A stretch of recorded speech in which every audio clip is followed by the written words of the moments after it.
ის რაც ხდება ნიკა საქართველოში, მართლაც ასწაულის მომსწრე ვართ, ასეთი პატივისცემის და სიყვარულის გამოვლინება, მაგრამ ალბათ ეს არის პასუხი იმაზე, რაც პატრიარქმა დათესა. შეიძლება აი ასე მივიჩნიოთ, რომ მხოლოდ ისეთ სიყვარულს, როგორცაც გასცემდა ეს ადამიანი, ყველას მიმართ შეიძლებოდა, რომ ასეთი რეაქცია გამოეწვია ხალხს. იცით, მე მაოცებს ეს სიმშვიდე რიგში. მე გუშინაც გავხდით, დღესაც ვიყავი და ეს ხალხია, ესე რაღაცა ძალიან მშვიდად რომ მიუყვება სავალ გზას მთაზე და მახსენდება აბულაძის ფილმი, რომ ეს გზა ტაძრამდე მიმიყვანს, აი ეს კადრი ცოცხლდება. ჩემთვის რომ რაღაცა ტაძრისკენ სავალ გზას ადგას ხალხი, სადაც ელოდებათ პატრიარქი, რომლისგანაც ყველა თითქოს ისეთი დავალებულია, რომ ჩვენ ახლა ვცდილობთ, რომ რაღაცა ჩვენი იოტისოდენა სიყვარული გამოვხატოთ და გავატანოთ იქ, საიდანაც ისევ ალბათ ჩვენთვის ილოცებს. ამიტომ ეს სიმშვიდე და სიბრძნე, რაც პატრიარქის ცხოვრებას გამოხატავდა, იმიტომ რომ ის ისე ჩუმად აკეთებდა. აი ამ ძალიან დიდ თვალსაჩინოს, აი რომ გადახედოთ, ხო, აი რა სწდებოდა მისი შემოქმედების სფერო, ხო? თამაშ ხენკელის წერილი წავიკითხე, რომ დაგვიბარაო და გითხრა, რომ ეხლა უნდა დავიწყოთ თარგმნა. არაფერი ქართულ ენაზე არ იყო და ახუშტი კოტეტიშვილი და ბაჩანა ბრეგაძე დაწყებული ჯემალ აჯაშვილი დამთავრებული, აი ესე გვინაწილებდა, თარგმნიდით, მიქონდა და მე უცბად ჩამეხუტაო და უცბათო პირველად განმეახლდა განცდა, რომ თითქოს მამა მეხუტებოდაო. ჩემზე გაცილებით უმცროსი პატრიარქი ჩამეხუტა და მე მაგწნობა რაღაცა მამის სითბო გამეახლდა, რომელიც დიდი ხნის წინ გარდამეცვალაო. წერს ბატონი თამაშ ხენკელი და აი ეს რაღაცა საოცარი იმედი, რომ შენ იცი, რომ იქ სადღაც არის ეს კეთილი მოხუცი, რომელიც თუ გაგიჭირდება, არ შეაწუხებ, მაგრამ თუ შეწუხდა გიშველის და ეს განცდა ქონდა ყველას ერთნაირად, არა მარტო ის, ვისაც იქ მიესვლებოდა, ვისაც არ მიესვლებოდა, არ შეხვედრია, მაგრამ რაღაცა ხო ვისმენთ ახლა ადამიანები რას ამბობენ. არ უნახავთ ცხოვრებაში პირადად პატრიარქი, რა თქმა უნდა, ეკრანზე ყველას ნანახი, მაგრამ როგორც უახლოეს ადამიანს აი ესე ახასიათებენ მის სითბოს და სიყვარულს. მე მგონია, რომ მაინც ეს გამოწვეული იყო იმითაც, რომ ის იყო შემოქმედი ადამიანი. იცით, ჩვენ რომ საუბრობთ აი ქალბატონი მარიკო დამეთანხმება მის ამ არაჩვეულებრივ საგალობლებს. ეს ჩვენ იმიტომ ხო არ მოგწონს, რომ პატრიარქის დაწერილი არა, თავისთავად გამორჩეული და განსაკუთრებული. მისი დაწერილი ხატები იმიტომ ხო არ მოგწონს, რომ პატრიარქის არა, ის თავისთავად განსაკუთრებულია. და აი, რასაც აკეთებდა, ყველაფერი იმდენად მნიშვნელოვანი და ხარისხიანი იყო და ისეთი აი ხუროთმოძღვრებით დაწყებული, თეატრით დამთავრებული. ნუ ერთხელ რომ გაიგო, რომ მივდიოდ, მე ხშირად დავდიოდი და ვინ არ წამოყოლია ქალბატონი მარიკოც ვსანდებოდა ისტორიულ ჰერეთში. საინგილოს რო ეძახით. მე ვთქვი, თოჯინები მიგვაქვს მეთქი, რომ თოჯინების თეატრიც გვინდა, რომ დავარსოთ, იმიტომ რომ იქ ქართული სიტყვის გაჟღერებას ძალიან დიდი მნიშვნელობა აქვს და მე მაქვსო ჩემი თოჯინების კოლექცია და აი ესე მთელი კოლექცია გაგვატანა ჰერეთში. და იქაურებს როგორ გაუხარდათ. ისინი ჩვენ დიდ საქართველოს გვეძახიან და აი პატარა საქართველოში როგორ გაეხარდათ, რომ აი პატრიარქმა გაუგზავნა ეს ყველაფერი. და მისი აი განცდა იყო ფერეიდანში მცხოვრები ქართველები. აი სადაც საქართველოს რამე კუთხე კუნჯული იყო დაწყებული ინდოეთის ქეთევანწამებული დამთავრებული ტესელის ქართველების სასოფლოდ ყველაფერი იყო მისი ზრუნვის საგანი, რომ აი მოფრთხილებოდა ამ ყველაფერს და ფიქსაცია გაეკეთებინა რისი. ჩვენ გაგვიგია ესე დიმიტრი ყიფიანი და წიგნში ფოტო გვინახავს, მაგრამ აი ვინ იყო დიმიტრი ყიფიანი? აი როცა მისი წმინდანად გამოცხადდა, ხო უკვე ამის ხელახლა გადააზრება დაიწყო.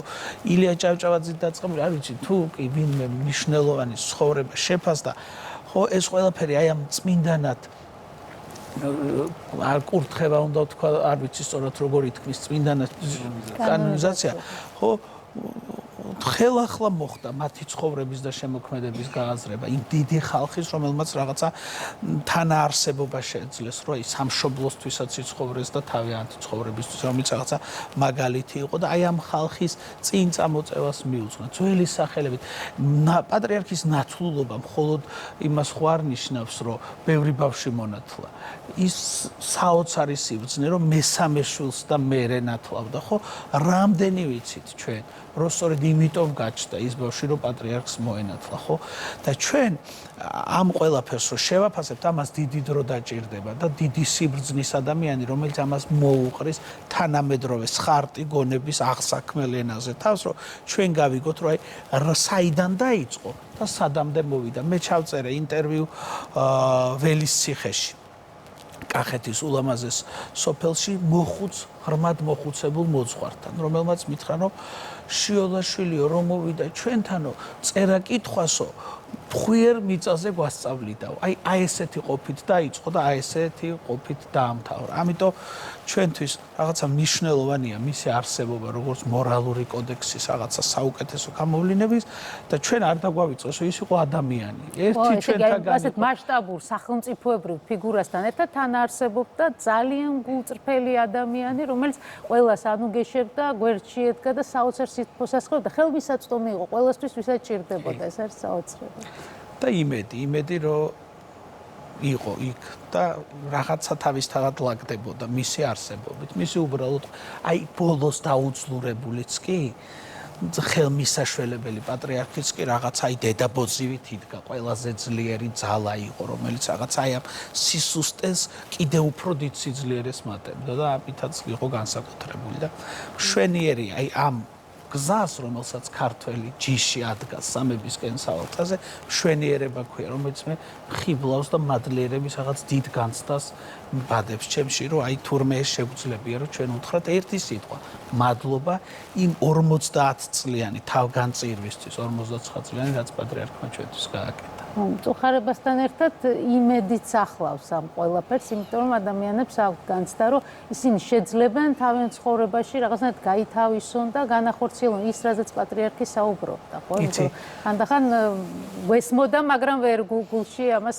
ვერ ვიტევდით და ვერ ვიღებდით. მე ყველაზე მეტად მახარებს ახალგაზრდების იქ მისვლა. ყველანაირი გემოვნების, შეხედულების, აზროვნების მქონე ხალხის იქ ყოფნა, არა მართლმადიდებლების იქ ყოფნა, იმიტომ რომ ყველასთვის საჭირო იყო ის ეპისტოლეები, ხო მართლა რაღაცა ცხოვრების სამოქმედო გეგმა, ის ფრაზები თითო სიტყვით იტყოდა და მე ეს გადადიოდა და გადმოდიოდა, როცა უბედურება დაატყდა. მარიკო კვალიაშვილი იყო თუ ტარიელ ხარხელა თუ ყველა რაღაცა ჩვენ კიდე ჩვენი უბედურებით გაერთიანებული ხალხი ვართ, მარიკოს უთხრა რომ წინ იყურე და გააგრძელე. მე მარიკომ მე მითხრა, მე ვიღაცას, ანუ ეს გრძელდება, ის რაღაც შეგონება, რომელსაც მე არ დამავიწყდება ის მოწერილი წერილი, როცა ჩვენი ამბავი მოხდა, როცა ჩვენ მივედით და ჩემი მეუღლე და როგორ ემზადებოდა და როგორ ვერ შეძლო ლაპარაკი ჩვენთან.